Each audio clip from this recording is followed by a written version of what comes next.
আমি আমার ক্ষুদ্র জীবনে অভিজ্ঞতা থেকে দেখেছি ছেড়ে দেওয়ার মধ্যে সুখ আছে আর কি। মনে করেন কেউ আপনি গালি দিয়েছে, তো আপনি অনেস্ট, আপনি সৎ এবং আপনি কোনো অন্যায় করেননি, আপনি মাজলুম, তারপরেও আল্লাহর সন্তুষ্টির জন্য ছেড়ে দিলে, আচ্ছা ছাক, কিছু দিয়েছে বান, ওকে কিছু বললাম না, ছেড়ে দিন। এই ছেড়ে দেওয়ার মধ্যে যে এত সুখ, এটা আপনি বুঝতে পারবেন না। এই সুখটা উপলব্ধি করেছেন স্বয়ং রাসূল সাল্লাল্লাহু আলাইহি ওয়াসাল্লাম। মক্কা বিজয়ের দিন ওই যে বহু মানুষ এসে কি বলেছিল, ভয়ে কাঁপছে যে রাসূল সাল্লাল্লাহু আলাইহি ওয়াসাল্লাম তাদেরকে আবার মৃত্যুদণ্ড দেন কিনা, আছে না? আল্লাহ নবী বললেন যে লা তাসরিবা আলাইকুমুল ইয়াউমা, তোমাদের উপর আজকে আমার কোনো অভিযোগ নাই, ওয়া আনতুমুত তুলাকা, তোমরা মুক্ত, যাও, ছেড়ে দিল। এটা শান্তি।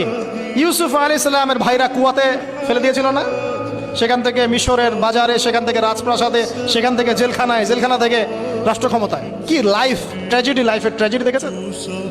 এখন ইউসুফ আলাইহিস সালাম যখন শেষে ভাই থেকে চিনলেন, তিনি কি ভাইদের প্রতি প্রতিশোধ নিয়েছেন? বলেছেন যাও, মাফ করে দিলাম, ছেড়ে। এটাই শান্তি।